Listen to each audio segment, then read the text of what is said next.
कक्षा 10वीं वाले विद्यार्थियों को इस वीडियो में मोस्ट आईएमपी प्रश्न बताने वाला हूं जो हिंदी सब्जेक्ट में आने वाले हैं। और इससे पहले मैं आपको एक प्रश्न पत्र दिखा देता हूं कि आपके एग्जाम में प्रश्न किस टाइप के आएंगे, उसी हिसाब से मैंने आईएमपी निकाला है। ठीक है, तो ये जो प्रश्न पत्र है 2022 का है। अब 2022 के प्रश्न पत्र में खंड जो रहेगा सही विकल्प का रहेगा 5 नंबर का। ठीक है, खाली स्थान रहेगा 5 नंबर का, और उचित संबंध जोड़िए कहेगा ये भी 5 नंबर का रहेगा। तो इस तरीके से 15 नंबर का ये रहेगा। इसके अलावा जो आपके एग्जाम में प्रश्न देखने को मिलेगा, जैसे 2 नंबर 3 नंबर है ना, तो 2 नंबर के प्रश्न में देखो मैं आपको क्या दिखाना चाह रहा हूं, आपको समझना है थोड़ा सा। ठीक है, देखो यहाँ पे ये जो पूरा है ना, ये आपके अध्याय से संबंधित है। यहाँ पे ग्रामर अभी नहीं दिया है। मैं ये बताना चाह रहा हूँ आप लोगों को कि ग्रामर वाला टॉपिक आपके एग्जाम में नहीं आता है, इसलिए प्रश्न पत्रों को आपको दिखाया जा रहा है। तो क्या क्या चीज आता है उसी हिसाब से हम आपको बताएंगे। जैसे कि यहाँ पे कहीं पे भी देखो, जैसे मैं आपको प्रश्न दिखाते जा रहा हूँ, ये सब अध्याय से ही लिया गया है ना, और इन सभी अध्याय को बताऊंगा कि कहाँ कहाँ से कौन सा प्रश्न आता है, फिर कहाँ पे गद्यांश आता है। देखो जैसे कि यहाँ पे दिया हुआ है ना, ये क्या है, प्रश्न ही पूछा है, यहाँ भी प्रश्न है। ठीक है, 11वां तक के। मैं यहाँ पे प्रश्न पत्र इसीलिए दिखा रहा हूँ कि प्रश्न पत्र में अधिकतर प्रश्न ही आते हैं, सिर्फ प्रश्न आएगा उसका उत्तर देना है। लेकिन कुछ ऐसे भी प्रश्न आते हैं, जैसे कि यहाँ पे आपको दिखाई दे रहा होगा ना, ये रहा और ये रहा। ठीक है, यहाँ पे दिखाई दे, एक मिनट, ये दोनों नहीं, ये तो प्रश्नों का उत्तर वाला है, सॉरी ये नहीं है, ये प्रश्नों का उत्तर वाला है। एक मिनट, प्रश्नों का उत्तर के अलावा ये वाला टॉपिक देखो, पद्यांश आया है। ठीक है, पद्यांश आया है, तो पद्यांश आता है। ठीक है, 4 नंबर में आपको पद्यांश देखने को मिल सकता है, 3 नंबर में भी देखने को मिल सकता है, 4 3 में आता ही है। अथवा में दिया है, और कुछ दिया है क्या, कुछ खास, मैं वो पहले दिखा दे, उससे इसके बाद आईएमपी सूची को बताएंगे। ठीक है, यहाँ भी नहीं है, एक दिखाई दे रहा है यहाँ पे, और यहाँ पे भी नहीं, यहाँ पे भी नहीं, है ना। और एक चीज और बता दूं, कवि परिचय जीवन परिचय तो आता नहीं है, तो वो आपको देखना ही नहीं है। फिर यहाँ पे आपको दिखाई दे रहा है 16 नंबर के जो प्रश्न है, यहाँ पे गद्यांश दिखाई दे रहा है ना, तो गद्यांश है। और इस गद्यांश का प्रश्न का उत्तर देखो ऐसे भी आ सकता है कि यहाँ पे कुछ प्रश्न दिया रहेगा, बगल में देखो मैं आपको दिखाता हूँ, यहाँ पे कुछ प्रश्न दिया है, इसका उत्तर इसी से ढूंढ के देना है, ऐसा भी आ सकता है। तो ये सब सरल सरल प्रश्न है। अब निबंध दिखाता हूँ, देखो निबंध आएगा 8 नंबर का। ठीक है, निबंध के नाम से नहीं रहता है, तो आर्टिकल के नाम से रहता है। अब आर्टिकल तो अंग्रेजी में कहते हैं यार, निबंध निबंध ही रहेगा और कुछ नहीं रहेगा। ठीक है, या फिर उसे न्यूज़पेपर, कई चीजों से हम कई नामों से जानते हैं निबंध को, वो आगे आपको पता चलते जाएगा। अभी आपको निबंध में ही जान लेना है। ठीक है, जब आप 12वीं पढ़ोगे तो उस समय निबंध नहीं कहेगा, उसे नाम उसका नाम चेंज हो जाएगा। और ये जो है आपका एक लेटर है, जो लगभग 6 नंबर या 4 नंबर के रहता है।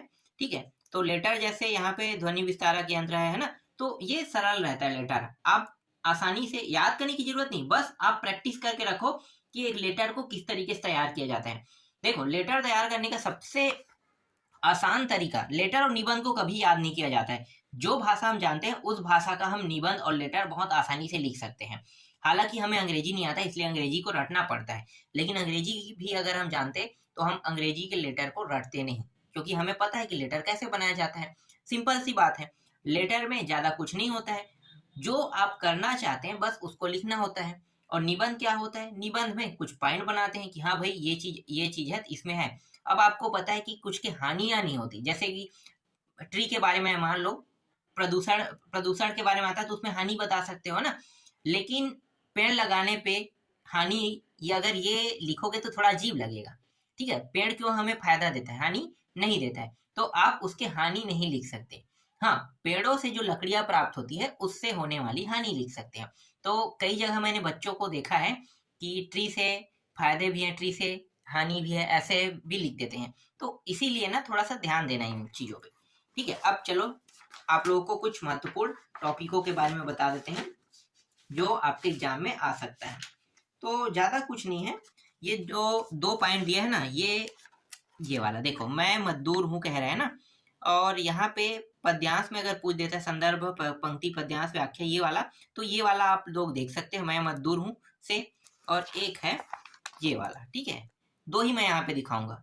अधिकतर जो प्रश्न आते हैं पद्यांश गद्यांश से नहीं आते, पद्यांश से आते हैं, तो पद्यांश से आते हैं, इसलिए पद्यांश वाला टॉपिक हमारे लिए ज्यादा महत्वपूर्ण है। ठीक है, ये अभी मैं छोड़ देता हूँ, 2 ही प्रश्न यहाँ पे देता हूँ। ठीक है, अब गद के गद महत्वपूर्ण पद देखो, ये परीक्षा बोर्ड में आपको आसानी से मिल जाएगा। गद्य खंड के महत्वपूर्ण प्रश्नों के उत्तर कह रहा है ना। तो चलो प्रश्नों के उत्तर देख लेते हैं कौन कौन से इंपॉर्टेंट है। देखो एक प्रश्न ये इंपॉर्टेंट है, सीधा डायरेक्ट यहाँ पे आपको देखना है, नर्मदा का उद्गम अमरकंटक वाले टॉपिक में देखना है, ये प्रश्न इंपॉर्टेंट है। ठीक है, इसका पूरा उत्तर याद कर लेना। उसके बाद आपको ये वाला प्रश्न देखना है, छठवां प्रश्न। ठीक है, सातवां प्रश्न ये वाला याद कर लेना है, ये आठवां प्रश्न याद कर लेना है। और कोई है क्या? हाँ, ये फिर ये दूसरा प्रश्न, दीर्घोत्तरी से दूसरा प्रश्न है। आपको मैंने अध्याय बता दिया ना। फिर ये तीसरा प्रश्न है, इसको भी आपको याद कर लेना है। इसके बाद मैं मत दूर हूँ, इससे कौन सा प्रश्न है भाई इंपॉर्टेंट? तो मैं मत दूर हूँ से देखो पाठ का नाम है मैं मत दूर हूँ ना। इस पाठ में आपको इन सारे प्रश्नों के उत्तर देखना है। इसके लिए आप गाइड का भी सहारा ले सकते हो, गाइड में भी आसानी से ये सारे प्रश्न मिल जाएंगे। ये प्रश्न इंपॉर्टेंट है, 2 हो गया। ठीक है, इसके अलावा ये तीसरा प्रश्न इंपॉर्टेंट है, चौथा नहीं देखना है, पांचवा नहीं देखना है, छठवां भी नहीं, सातवां भी नहीं, आठवां देखना है सीधा। ये वाला प्रश्न इंपॉर्टेंट है, इसको टिक कर लेना। और इसके बाद 9वां नहीं इंपॉर्टेंट नहीं है, 10वां देखो, 10वां प्रश्न इंपॉर्टेंट है।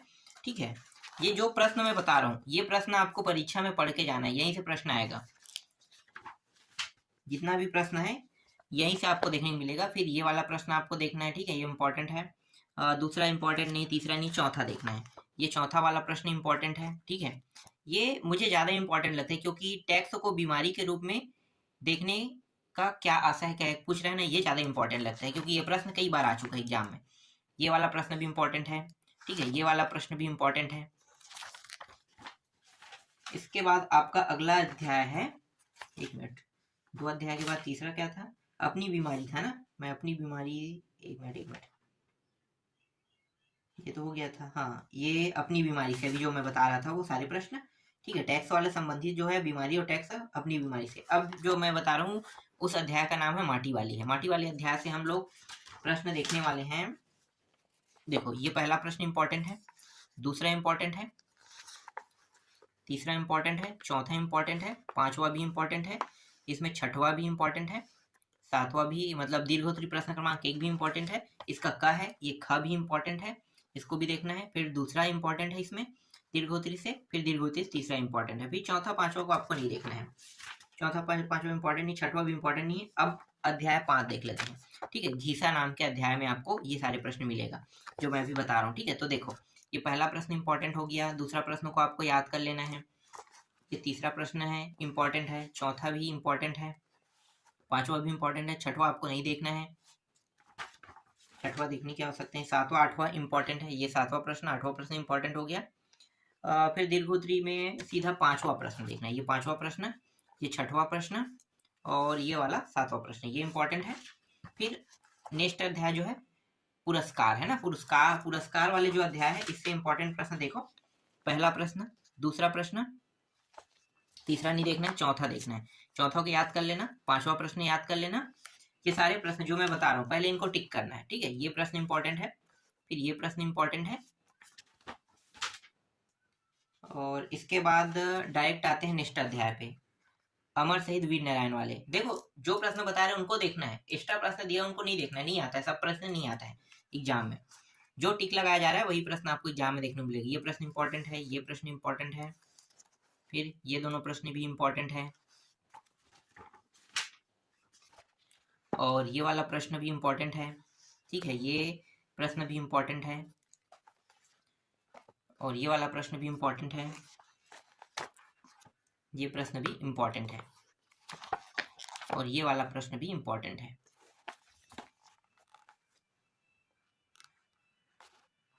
फिर ये वाला प्रश्न इंपॉर्टेंट है, ये वाला प्रश्न इंपॉर्टेंट है, ये वाला प्रश्न और ये दोनों इंपॉर्टेंट। 1 मिनट, ये अध्याय तो अलग है ना, छत्तीसगढ़ की लोक कला वाला अध्याय है ना, इसमें देखना, ये पंथी वाला है।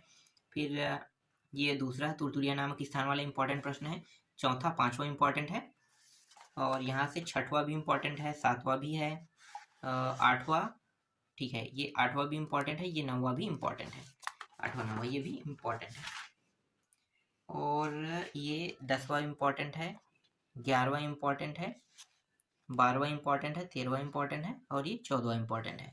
ठीक है, ये 15वां प्रश्न भी इंपॉर्टेंट है, और दीर्घोत्तरी प्रश्न क्रमांक 1 भी इंपॉर्टेंट है। ठीक है, इसके बाद आपको डायरेक्ट ये तीसरा प्रश्न देखना है दीर्घोत्तरी से, ये प्रश्न इंपॉर्टेंट है, और चौथा पांचवा नहीं, ये इंपॉर्टेंट नहीं। फिर नेक्स्ट अध्याय जो है आपका है मरिया वाला। मरिया वाले अध्याय से कौन कौन से प्रश्न देखना है तो मैं आपको बता देता हूँ। देखो, पहला प्रश्न लघुत्तरी से, ठीक है, दूसरा, तीसरा, चौथा, पांचवा, छठवा, सरल सरल अध्याय है ये सभी के सभी, सातवां प्रश्न, और ये रहा आठवां प्रश्न। ठीक है, इतना ही बस। दीर्घोत्तरी से एक भी प्रश्न आपको नहीं देखना है। फिर एक था पेड़ और एक था ठूठ वाले से देखना है। ठीक है, इस अध्याय में कौन कौन से इंपॉर्टेंट है देख लेते हैं। देखो, ये पहला प्रश्न इंपॉर्टेंट है लघुत्तरी का, दूसरा प्रश्न इंपॉर्टेंट है, तीसरा भी इंपॉर्टेंट है, चौथा भी इंपॉर्टेंट है, हाँ पांचवा भी इंपॉर्टेंट है। ठीक है, इसके बाद दीर्घोत्तरी प्रश्न क्रमांक 1 तो नहीं है, दूसरा देखना है, दूसरा को याद कर लेना और ये तीसरा को याद कर लेना। फिर नेक्स्ट अध्याय है मैं लेखक कैसे बना। ठीक है, इस वाले अध्याय में आपको सारे प्रश्न मिलेंगे जो मैं बता रहा हूँ वो। ठीक है, ये वाला प्रश्न इंपॉर्टेंट है, एक ये इंपॉर्टेंट है, ये इंपॉर्टेंट है और ये इंपॉर्टेंट है। फिर ये छठवा और ये सातवां प्रश्न, दीर्घोत्तरी प्रश्न क्रमांक 1 है ये। ठीक है, ये इंपॉर्टेंट है और बस इतना ही, बस इसमें इंपॉर्टेंट। ठीक है, नेक्स्ट अध्याय है आपका जेब कतरा। जेब कतरा से आपको ये प्रश्न देखना है, दूसरा भी देखना है, दूसरा, उसके बाद तीसरा प्रश्न भी इंपॉर्टेंट है, चौथा भी इंपॉर्टेंट है, पांचवा देखने की जरूरत नहीं है, सीधा दीर्घोत्तरी प्रश्न क्रमांक 1 को देखना है। इसके बाद नेक्स्ट जो अध्याय है गोधली है ना, इस अध्याय में आपको कौन कौन सा प्रश्न देखने को मिल सकते हैं इंपॉर्टेंट के तौर पे मैं बता देता हूँ। ये प्रश्न इंपॉर्टेंट है, ये इंपॉर्टेंट है, ये और दीर्घोत्तरी प्रश्न क्रमांक ये इंपॉर्टेंट है। ठीक है, बस इतना ही प्रश्न जो अध्याय से जो प्रश्न बन सकता था जितना, ठीक है, सारे अध्याय को मैंने बता दिया है। अब मैं आप लोगों को पद्यांश वाला टॉपिक बताऊंगा। ठीक है, पद्यांश से व्याख्या करने के लिए भी प्रश्न आते हैं, जैसे कि मैंने आपको प्रश्न पत्र में दिखाया था ना, गद्यांश भी आ जाते हैं एक आध दो, लेकिन पद्यांश ज्यादातर आते हैं। गद्यांश के मुकाबले पद्यांश ज्यादा आता है, क्योंकि गद्यांश बहुत आसान होता है गद्यांश को समझना, लेकिन पद्यांश को समझना थोड़ा सा कठिन होता है, इसलिए पद्यांश से ज्यादातर प्रश्न आते हैं। 2 प्रश्न आपको देखने को मिल सकता है। ठीक है, 2 प्रश्न आपके एग्जाम में आपको देखने को मिल सकता है। कौन कौन सा देखने को मिल सकता है वो मैं बता देता हूँ। एक तो है, देखो, चंद्रग्रहण से लौटती बेर। ठीक है, इससे आपको देखने को मिल सकता है ये वाला, पहला वाला देख लो, ये पहला। आपको इसका संदर्भ, प्रसंग और व्याख्या सब याद रखना है। ठीक है, संदर्भ तो कोई समस्या नहीं होगा, अगर अध्याय का नाम पता है तो संदर्भ आप बना लोगे, है ना। तो अध्याय के नाम से ही संदर्भ बनता है। प्रसंग उसके भावनाओं को व्यक्त करना कि ये किस चीज के बारे में बताता है। जैसे विषय लिखते हो ना, एक लेटर लिखते हो तो लेटर के समय क्या लिखते हो, विषय, तो वही क्या कहलाता है, प्रसंग कहलाता है। ठीक है, तो प्रसंग वही हो गया। ठीक, व्याख्या, जो जो चीज वो बोल रहा है उनको आपको लिखना है, ये व्याख्या कहलाता है। इसके बाद दूसरा प्रश्न इसी से, ये मतलब ये दूसरा वाला देखना है आपको, इसका भी संदर्भ, प्रसंग और व्याख्या याद कर लेना। ठीक है, अगर व्याख्या करने के लिए कहेगा तो बस व्याख्या करना, सब प्रसंग व्याख्या कहेगा तब संदर्भ व्याख्या लिखना। ठीक, प्रश्न के उत्तर आपको इसी तरीके से देने।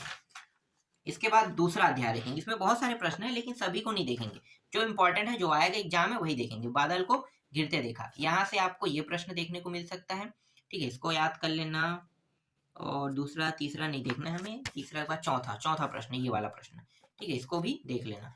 इसके बाद है नेक्स्ट अध्याय जनतंत्र का जन्म कह रहा है, ये वाला प्रश्न आपको देख लेना है। ठीक है, याद कर लेना इसको, और दूसरा नहीं देखना है, तीसरा, चौथा, पांचवा नहीं, इंपॉर्टेंट नहीं, सीधा सातवां देखना है। देखो, ये वाला है, ये थोड़ा सा दिया हुआ है, इसका और एक हिस्सा है ना तत्वा, और ये कुछ हिस्सा यहाँ पे है। ठीक है, इस तरीके से इनको देख लेना। इसके बाद है नेक्स्ट अध्याय कन्यादान। कन्यादान से कुछ नहीं आएगा, गृह प्रवेश से भी कोई भी प्रश्न नहीं आएगा एग्जाम में। बस 5 अध्याय जो मैंने दिखाया है उनमें से आपको कुछ ही प्रश्न देखने हैं, कुछ ही प्रश्न। ठीक है, तो बस इतना ही प्रश्न आपको क्या करना है, जो मैं बता रहा हूँ इतना देखना है, और बाकी जो बचा है जो टॉपिक, उनको मैं जल्द ही ढूंढ के आपको बता दूंगा कि कौन कौन से प्रश्न और इम्पोर्टेंट है जो आपको एग्जाम में देखने को मिल सकता है।